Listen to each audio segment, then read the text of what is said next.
hongo está bien dicha, es un tipo de microorganismos, pero cuando hablamos entre doctores, entre estudiantes de medicina, hablemos más de infecciones fúngicas, ¿ok? Fúngicas es el término más bonito para decir infección por hongo. Infección fúngica, ¿ya? Entonces nos vamos a quedar con infección fúngica. Una infección fúngica es a lo que llamamos micosis. ¿Qué tipos de micosis se pueden dar a nivel del pulmón? O sea, ¿qué tipo de honguitos, qué tipo de infecciones fúngicas pueden llegar a mi pulmón? Aspergillus fumigatus es el nombre de un eh, microorganismo fúngico, Aspergillus fumigatus, Histoplasma capsulatum y los paracoccidios, ¿ok? Y ustedes dirán, Brigitte, ¿eso quiere decir que cualquier persona puede tener infección por un honguito? Sí. No sé si ustedes han visto que a veces cuando la comida está en un lugar muy húmedo, o por ejemplo, cuando tienes un tupper donde, ¿no? Llevas tu comida y este tupper está en un lugar muy húmedo o no está limpio. ¿Qué pasa con este tupper? Crece como moho, ¿no? Crece como honguitos alrededor de este,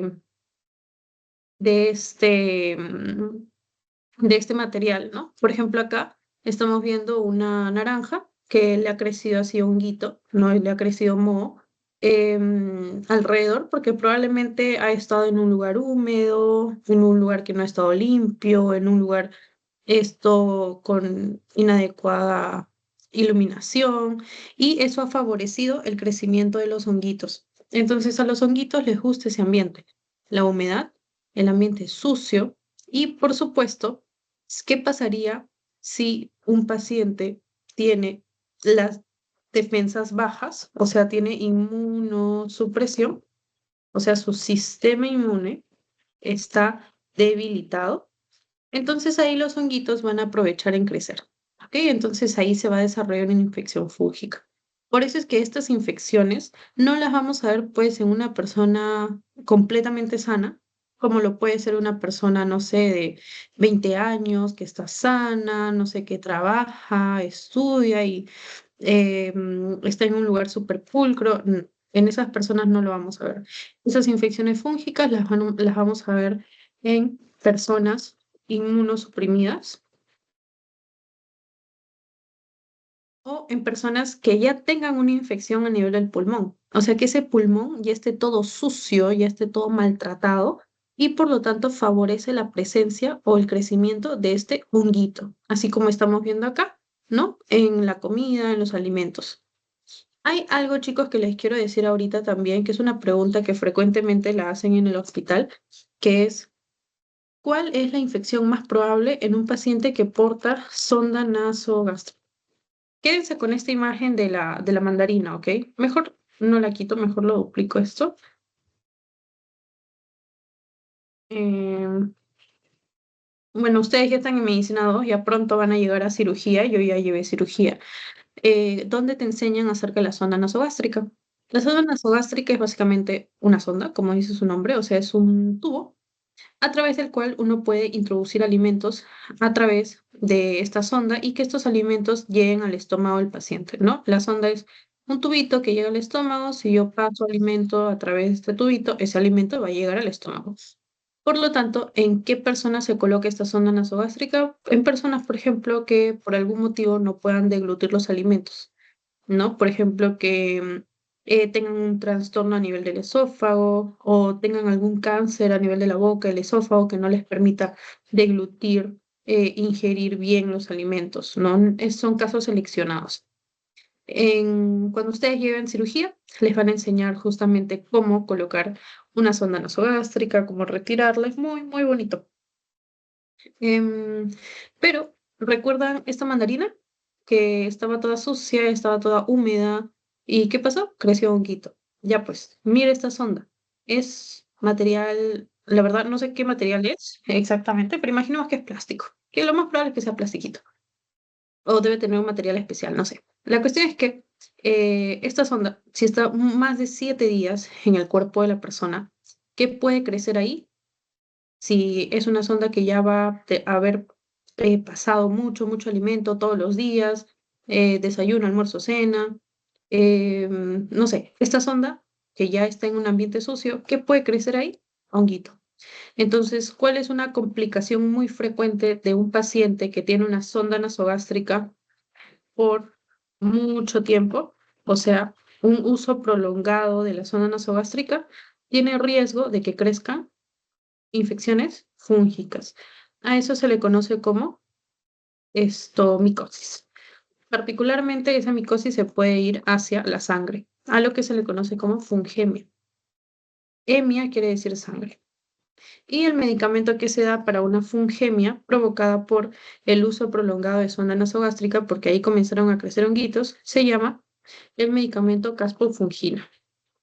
Esta es una pregunta que lo suele hacer los médicos internistas en el hospital, así que les recomiendo que lo anoten. Si ustedes esto van a hacer notar que saben acerca de cuándo se producen las infecciones micóticas.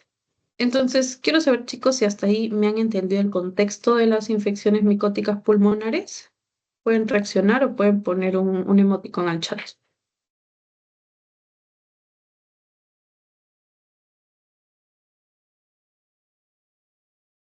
A ver, yo si me entendió. Jorge, ¿todo claro hasta ahí?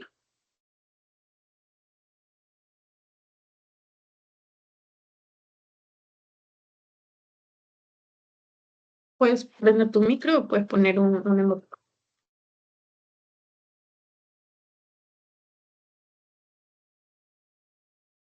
Jorge, ¿estás ahí?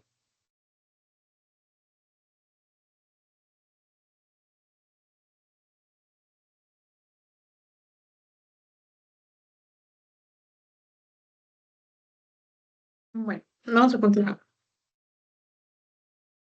Primero, aspergillus fumigatus. Siempre vamos a ver primero factores de riesgo, ¿ok? Aquí está. Este Aspergillus fumigatus es un microorganismo ubicuo, o sea, puede estar en nuestra misma cocina, en nuestro mismo piso, en nuestras mismas habitaciones, pero es un microorganismo que va a crecer, así como lo hemos visto en la mandarina, cuando hay suciedad, hay humedad, no hay un buen cuidado, no hay una buena limpieza. ¿Cuáles son las formas de infección de Aspergillus fumigatus? Estas tres. La forma invasiva, o sea, que el hongo se vaya hacia la sangre y de la sangre vaya a muchos órganos, eso quiere decir invasiva, que no se quede en el pulmón. Ahora, forma no invasiva quiere decir que no invade otros órganos, ¿no? Como ven acá, broncopulmonar, pulmonar, o sea, que solo se queda en el pulmón. Eso es forma no invasiva. Y la forma subaguda se refiere a, no a dónde está Aspergillus, sino se refiere a cuándo se ve la enfermedad. Por ejemplo, forma aguda quiere decir que la persona se infecta con el honguito y desarrolla la enfermedad en pocos días. Te dice, tengo fiebre, tengo tos y está mal, ¿no? Es mal estado general, todo. Subaguda quiere decir que es entre 15 días a un mes que recién se siente mal después de la infección. En cambio, forma crónica quiere decir que ya por mucho tiempo está con la infección, con el malestar. Bien, entonces esto es más, esta forma, perdón, subaguda tiene más que ver con la clínica, ¿ok? Los dos tipos específicos de aspergilosis son invasiva, no invasiva. Vamos a comenzar con la no invasiva, que es la que se queda solo en pulmón. ¿Cuáles son los dos tipos de aspergilosis no invasiva? Broncopulmonar alérgica y pulmonar crónica. Broncopulmonar alérgica quiere decir que ingresa el honguito al pulmón y eso hace que el sistema inmune de la persona reaccione como si fuese una alergia, ¿no? Reacciona a los bronquios del pulmón.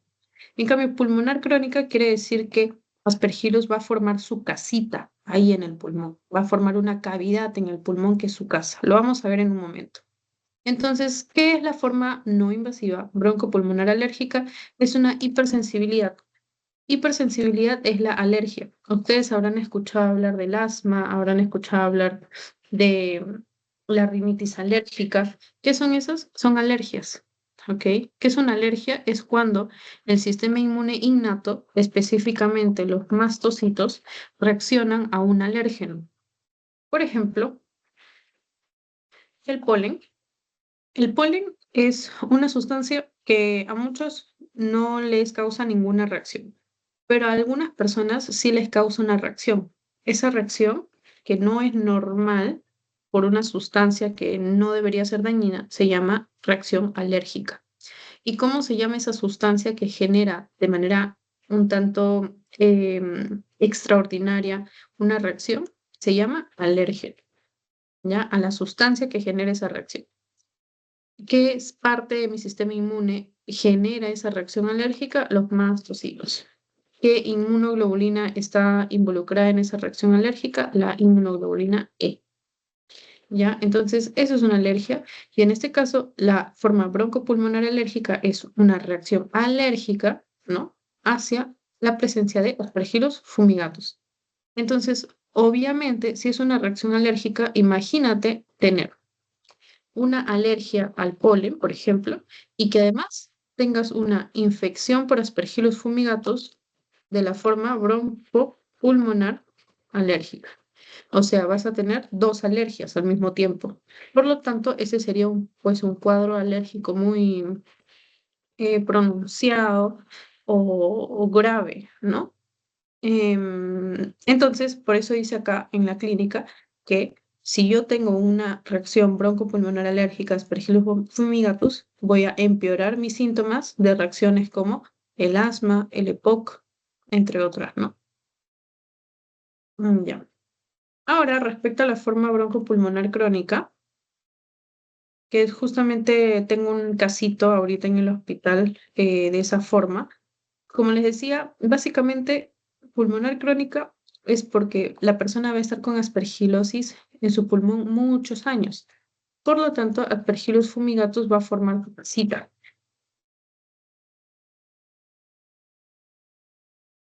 Y esta es la casita de Aspergillus fumigatus. Como ven acá, hay una lesión. Lo voy a agrandar. Ustedes ya han visto diagnóstico por imágenes, así que ya saben que esta es una lesión hipodensa rodeada por mucho tejido conectivo, que es como un halo hiperdenso. Adentro hay una masita.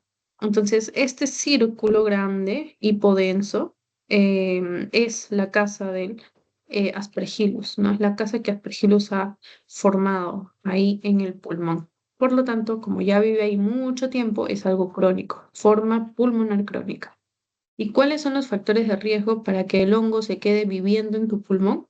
Obviamente que tengas una inmunosupresión o que seas inmunocompetente, o sea que tu sistema inmune esté bien, pero ya tienes una afectación pulmonar preexistente, o sea, ya tienes una lesión del pulmón. Por ejemplo, haber tenido TBC te predispone a hacer la forma pulmonar crónica, porque la TBC es una infección que deja tu pulmón como golpeado por la TB. Entonces, si de pronto está aspergillus en el aire y tú lo inhalas, el aspergillus aprovecha ese golpe que ya tiene tu pulmón para ponerse a vivir ahí. Por ejemplo, un cáncer de pulmón me predispone también a aspergilosis pulmonar crónica porque ya hay una lesión de pulmón. La neumonía, el asma, el EPOC, todos estos involucran lesiones pulmonares que predisponen a la infección crónica de aspergilosis. ¿Qué se va a formar entonces? Una lesión cavitaria, o sea, una cavidad. Imagínense que la casita del aspergillus es como una cueva y esta lesión cavitaria va a progresar a una aspergilosis pulmonar fibrosante crónica. Como ven acá, alrededor de la cavidad, alrededor de la cuevita donde está Aspergillus viviendo, hay una reacción fibrosante, o sea, hay tejido conectivo alrededor de esa casita. Entonces, a la larga, esta reacción fibrosante va a aumentar, aumentar. Más pulmón, en lugar de ser pulmón lleno de aire, va a estar más fibrosado, o sea, más lleno de tejido conectivo. ¿Cuál es la clínica de un paciente con aspergilosis pulmonar crónica? La disnea, o sea, va a tener dificultad para respirar. Imagínense, el pulmón debería estar lleno de aire, pero miren, tremenda cavidad. Obviamente va a tener dificultad para respirar. Dolor de pecho, hemoptisis. ¿Hemoptisis por qué? Porque recuerden que aquí hay muchos vasitos debilitados alrededor de la cavidad, ¿no? Vasitos sanguíneos que están siendo lesionados, entonces sangran y esa sangre va a las vías aéreas y esa sangre es la que la persona tose. O sea, hemo de sangre, tisis de tos. Va a tener fiebre porque es una infección, pérdida de peso, porque recuerden que Aspergillus, en realidad las infecciones micóticas consumen energía del cuerpo. Entonces, si consumen la energía de las proteínas que están en el músculo, la grasa que está en el tejido adiposo, hacen que la persona baje de peso. Y el sudor nocturno se refiere a la sudoración en la noche predominantemente característica de Aspergillus. Por ejemplo, el aspergiloma simple es una de las lesiones cavitarias. Quiere decir simplemente una lesión cavitaria única con detritus de aspergilos, ¿no? Como lo que hemos visto en la imagen anterior, había al centro como detritus. Y este aspergiloma simple puede ser crónica cavitaria, como lo que ya les he mencionado. Acá respecto al tiempo mencionan que debe progresar en 3 meses, o puede ser crónica fibrosante, ¿no? En la que predomine la reacción fibrosa. ¿Cómo se diagnostica un aspergillus en el pulmón, ya sea crónica o ya sea alérgica? Obviamente se va a diagnosticar en la pulmonar crónica con una broncoscopía. Y ustedes dirán, ¿qué es eso? La broncoscopía es aquel estudio por el cual entra una cámara a través de los bronquios. Por eso se llama bronquio. Scopía quiere decir observar, mirar, así como una endoscopía, así como una colonoscopía. ¿No? Por ejemplo, acá está ingresando una camarita, pasea por todos los bronquios, eh, puede llegar incluso hasta bronquios secundarios y busca ahí lesiones para tomar una muestra. Entonces, así es como se puede diagnosticar una aspergilosis pulmonar crónica. Pero si yo quiero diagnosticar una aspergilosis alérgica, lo que tengo que hacer es buscar inmunoglobulina E, ¿no? En este caso, porque la inmunoglobulina E es de la alergia. Y el PRINT test es también lo mismo, es básicamente diagnosticar la alergia a Aspergillus fumigatus. ¿Cuál es un factor de riesgo para la forma no invasiva? Bueno, ya lo habíamos mencionado, ¿no? Sistema inmune debilitado. Ya, nada más. Acá miren algunas imágenes de anatomía patológica, ¿no? Recuerden que Aspergillus forma hifas, ¿no? Estas son las hifas de Aspergillus. Acá igual se ven todos los Aspergillus. Miren, acá son cientos de Aspergillus viviendo en ese pulmón. Vamos a buscar acá otra imagen. Acá con una tensión diferente. Se ve mejor Aspergillus de color eosinófilo.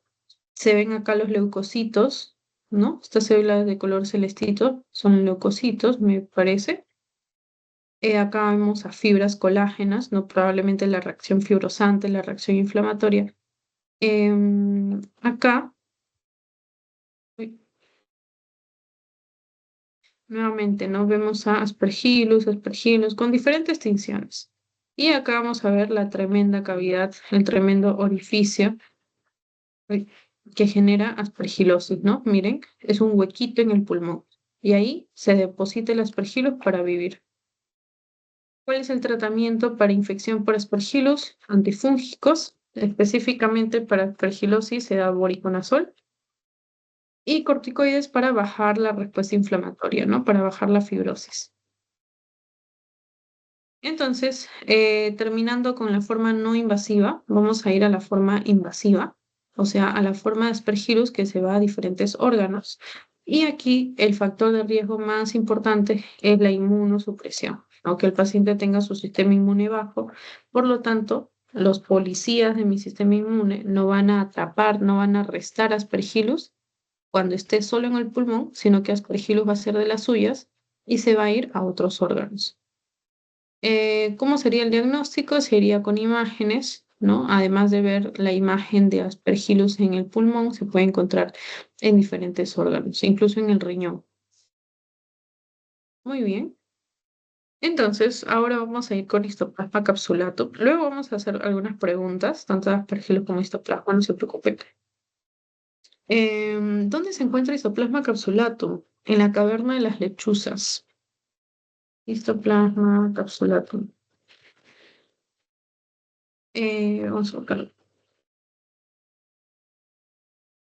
Hay un lugar en el Perú, ahorita la verdad no recuerdo muy bien en qué provincia del Perú era esto, pero es básicamente en lugares que, tipo cuevas, ¿no? En el que haya mucho nitrógeno en el suelo. Básicamente en el suelo es donde crece esta histoplasmosis o bueno, este microorganismo ahí donde le gusta vivir. Suelo rico en nitrógenos, áticos con excremento de aves, también excremento de murciélagos, ¿no? Como ven, es básicamente el excremento de estos animalitos que se encuentran principalmente en las cuevas, en este caso le ponen cueva a las lechuzas, que ahí crece y crece y crece histoplasma capsulatum. Entonces, una forma de infección de histoplasma capsulatum es esta de acá, la forma diseminada. Como ven acá, todo el pulmón tiene histoplasmosis, o sea, ese hongo está creciendo, miren, por todo el pulmón, como si fuese esa mandarina que vimos hace un momento, ya, igual, todo el pulmón infectado. Luego está el patrón localizado, que obviamente va a ser una única lesión. Esto es un poco de la fisiopatología, ¿no? Se inhalan las esporas del hongo, luego germinan en levaduras. Los macrófagos no pueden eliminar la infección, entonces la levadura persiste en el macrófago y se disemina a través de los vasos sanguíneos. ¿Cuál es la clínica o qué síntomas va a tener el paciente? Los mismos síntomas de infección, disnea, porque es una infección pulmonar, te genera una cavidad o te genera una lesión diseminada. Tos, porque cuando hay una sustancia en mi pulmón que no es aire, yo lo quiero toser, lo quiero eliminar. La tos es un reflejo para botar aquello que no sea aire de mis pulmones.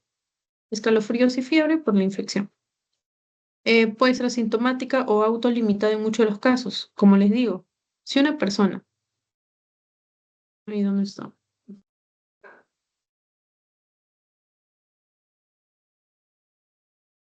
no creo que ya borré el dibujito de la mandarina, pero bueno, ya aquí está. Si una persona es pulcra o en este caso, si una persona tiene sus pulmones sanitos, ahí no va a crecer nada, no va a crecer ni un moho, así como esta mandarina, bueno, acá creció porque estaba en un lugar sucio, húmedo. Pero en una persona que está muy sana, que está con el pulmón muy limpio, Aspergillus puede ahí vivir algún día, algunos días, horas, pero luego se elimina la infección, ¿no? Porque el sistema inmune de esa persona es muy fuerte. Por lo tanto, no genera síntomas. Pero en personas que son inmunosuprimidas, o sea, que su sistema inmune esté muy bajo, va a generar sí estos síntomas. Entonces, en la forma subaguda puede parecer como si fuese una neumonía. O sea, pareciera esta tos, esta disnea, esta fiebre, pareciera como si fuese una infección de los alvéolos, pero no es una infección fúngica. Ya cuando es crónico, recién hay más síntomas como pérdida de peso, sudores nocturnos. Entonces, vamos a ver acá algunas lesiones por histoplasmosis. Por ejemplo, acá vemos la casita de histoplasma, que es más como un nódulo, no tanto como un huequito, como una cavidad, sino más como una lesión que ocupa espacio. Acá también vemos, ¿no? Lesiones como si fuesen nódulos llenos de histoplasmosis al centro. Uy, ¿qué pasó? Ya. ¿Cómo se diagnostica? Se diagnostica haciendo un cultivo. O sea, tomo una muestra, mando la muestra al laboratorio, veo que si ha crecido o no ha crecido estoplasma, y si ha crecido estoplasma, quiere decir que pues sí es. Finalmente, vamos a ver paracoccidiomicosis, que es también muy importante, lo preguntan mucho en los exámenes. La característica de paracoccidiomicosis es que para que paracoccidiomicosis vaya a vivir a tu pulmón, necesita que ya tu pulmón tenga una lesión tipo una casita. Es como si paracoccidiomicosis fuese un invasor de casas que están en venta o que están siendo lotizadas, no sé. ¿Ok? Entonces, paracoccidiomicosis ahí dice, "Ujú, este pulmón ya tiene una casita. Acá voy a mudarme a vivir".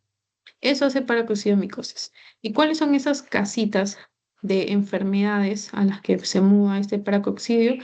Enfisema, bronquiectasia, quistes, bulas, fibrosis. ¿Qué es una bronquiectasia? Es un bronquio dilatado. Por lo tanto, como es un bronquio dilatado, es como una casita. Miren acá. Este es el bronquio normal, donde pasa el aire, pero este es un bronquio dilatado, con mucosidad, repleto de sustancias. Entonces ahí paracoxidomicosis llega y dice, este es mi hábitat perfecto. Luego está el enfisema, es básicamente un alveolo que está muy dilatado. Miren acá, este es un alveolo normal y miren, este es un alveolo enfisematoso, o sea, un alveolo agrandado, como si fuese un panal de abejas agrandado. Entonces ahí aprovecha para coccidomicosis y viene a esta casita y le invade. Igual ocurre con los quistes, las bulas, la fibrosis. Son casitas ya en el pulmón que decide invadir para coccidiomicosis.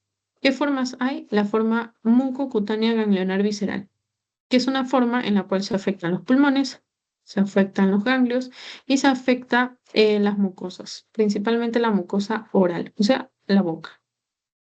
La forma crónica afecta los pulmones, como dice acá.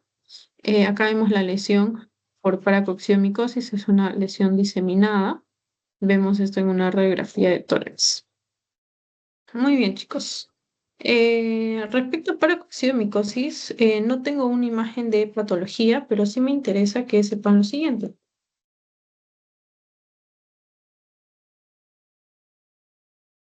Esto de acá. Los paracoccidios forman, perdón, tienen esta forma, como si fuese un timón de barco, ¿no? Vamos a buscar acá una imagen. Acá. Este es el timón de un barco y si se dan cuenta, cuando yo observo bajo el microscopio a paracoccidio, miren, tiene la forma de un timón de barco. Por eso si les ponen, por ejemplo, una pregunta donde diga, paciente presenta disnea, sudoración, fiebre, tos, se observa en la radiografía de tórax una lesión diseminada, se toma una muestra del tejido y se le hace una anatomía patológica, no un estudio, y se observan células en timón de barco. ¿Qué tipo de microorganismo es? Paracoxidia. No, súper sencillo, sí van a venir las preguntas. Y finalmente, equinococosis. ¿Qué es el equinococo? Es un parásito. Equinococo. Les presento a su amigo Echinococcus granulosus. Echinococcus granulosus lo que produce es una equinococosis, como bien dice su nombre. Quiero buscar acá. Ajá, este. Este es el típico esquema de el Echinococcus granulosus. Ay, pero se ve feito. Ya, bueno. La cuestión es que a Echinococcus granulosus le encanta desarrollarse en el ganado bovino, como están viendo acá, ¿no? Las ovejas. Ovino, perdón. Entonces, este equinococo, cuando produce una infección em, en los humanos, se conoce como hidatidiosis, ¿ok? Hidatidiosis, ¿ya? En este caso, lo que vamos a ver es la infección del equinococo, pero en el pulmón. Equinococosis pulmonar. ¿De qué forma se puede presentar el equinococo? Como están viendo acá, el equinococo le encanta vivir en quistes. Como dice su nombre, equino, tiene el aquí de quiste.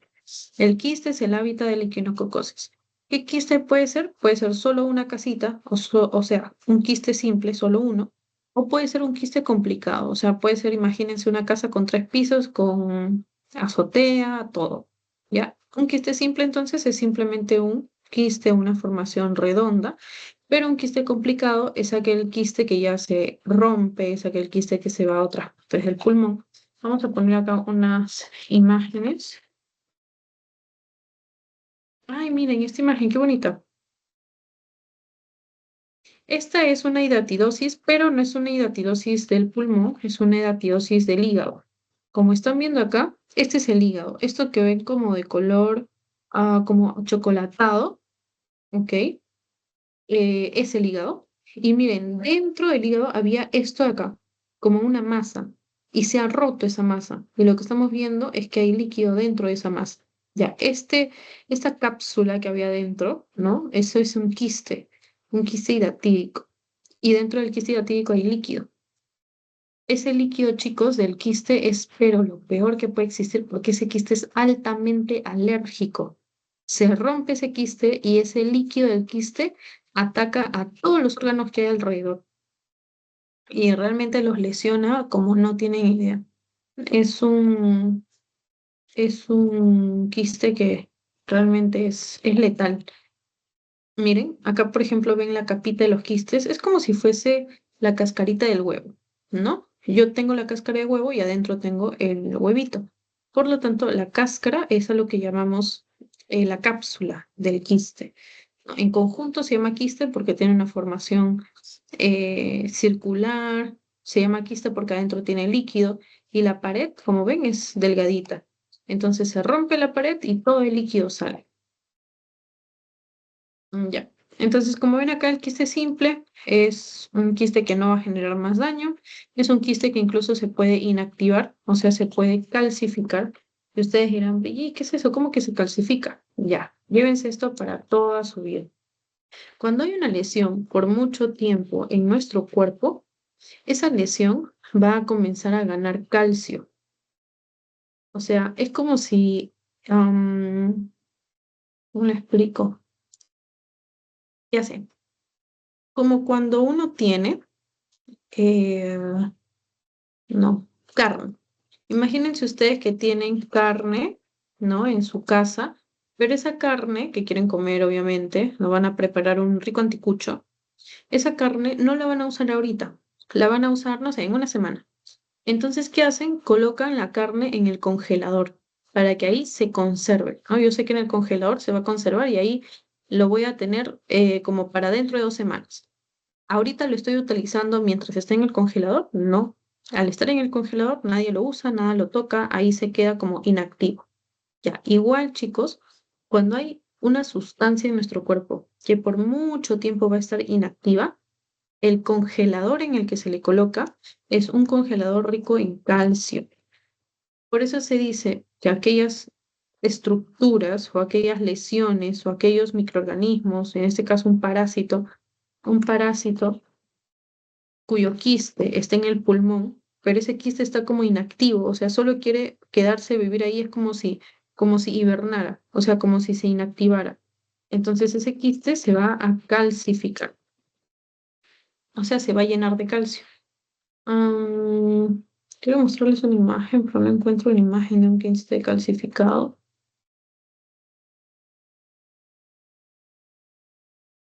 Bueno, ustedes ya conocen un poco de diagnóstico por imágenes, así que algo pueden ver en estas imágenes. Em, bueno, esta es una ecografía. En esta ecografía, uy, ¿qué pasó? Ya, en esta ecografía lo que están viendo a la izquierda es un quiste como en su fase inicial.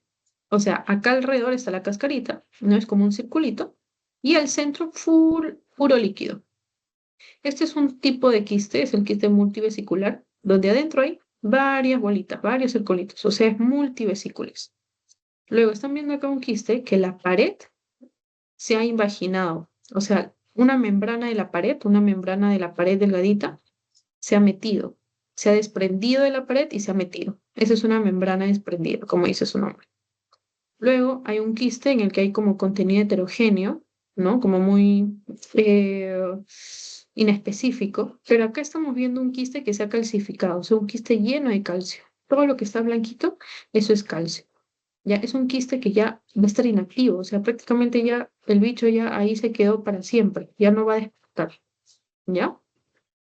Ese es cuando se calcifica una lesión. Por ejemplo, ahorita en el hospital en el que estoy, están viendo un TBC que se ha calcificado en el peritoneo, ¿no? Como ustedes saben, la infección por tuberculosis, como ya les he enseñado, produce granulomas, ¿no? Los granulomas son como formaciones circulares donde está repleto de TBC al centro y linfocitos alrededor. Es como cuando los policías hacen una redada. Pero vamos a buscar una imagen, a ver si encontramos algo bonito. Ya, ahí está. Como cuando los policías hacen una redada. Miren, acá está una fila de policías. Acá tenemos 1, 2, 3, 4, 5 policías. Y al centro hay personas a las que, no sé, estos policías quieren arrestar. Ya, igual acá. Un granuloma de TBC es como una redada de policías, porque los policías están alrededor. Todo esto azulito que ven alrededor son los policías, o sea, son los linfocitos, las células NK, los macrófagos, y todo lo que ven al centro son los Mycobacterium. Entonces, a toda esta formación se le llama granuloma. Pero, ¿qué pasa si Mycobacterium ya decide rendirse? Ya este granuloma ya fue, ya va a estar inactivo, ya no va a haber infección. Entonces, este granuloma se calcifica, o sea, se llena de calcio y se inactiva, como si lo pongo en la refrigeradora y se congela. Algo así es la calcificación. ¿Ya? Por eso es que les pongo acá, ¿no? Un quiste simple de equinococosis se va a inactivar porque es simplemente un quiste, va a persistir ahí toda la vida. El tamaño usual es de menos de 5 centímetros y el tratamiento de elección para el equinococosis es el albendazol. Luego está el quiste complicado, que es cuando un quiste disemina las vesículas hijas. O sea, lo que les mostré hace un momento, un quiste roto. Si el quiste se rompe, todo el líquido sale. Todo el parásito que estaba acá viviendo en el quiste sale. Y obviamente eso no es favorable para el paciente porque ese líquido es altamente alérgeno, es altamente tóxico para los órganos. ¿Ok? Igual el tratamiento albendazol. Entonces, ¿qué pasa si yo tengo un quiste complicado? No hay forma de que con el albendazol esa infección se cure, sino que tengo que entrar a sala de operaciones y sacar todo el quiste, como lo han hecho acá, ¿no? En la imagen que estamos viendo. En este caso, el paciente pues se nota que tenía muchos quistes, deben haber sido hepáticos, pulmonares. Y acá, por ejemplo, un quiste complicado, entran en sala de operaciones, agarran el hígado, lo sacan con todo el quiste para que la persona esté fuera de peligro. ¿Cuál es la clínica? Igual, ¿no? Si está en el pulmón, tos, dolor torácico. La vómica, chicos, es muy característico del quiste complicado. Y ustedes dirán, Brigitte, ¿qué es eso de la vómica? Me suena a vómito. Así es. La vómica es como el vómito de líquido del quiste y membranas de la pared del quiste que se ha complicado. ¿Ok? Vamos a volver acá.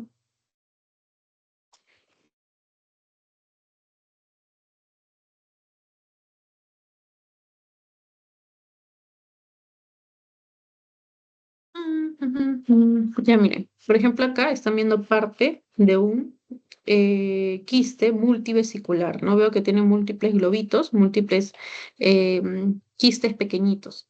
Entonces, cuando este quiste se ha roto, ¿qué hay? Hay líquido libre. Entonces, ese líquido a través de que se expulsa a través de la tos. Entonces, miren, por ejemplo acá vemos vías aéreas y miren acá, el quiste se está asomando. El quiste está tan grande que está llegando adentro de una vía aérea. Entonces, en algún momento se rompe ese quiste y todo el líquido del quiste que va a bañar acá los bronquios lo vamos a tener que toser, lo vamos a expectorar. No solo el líquido, sino también la membrana de esta pared.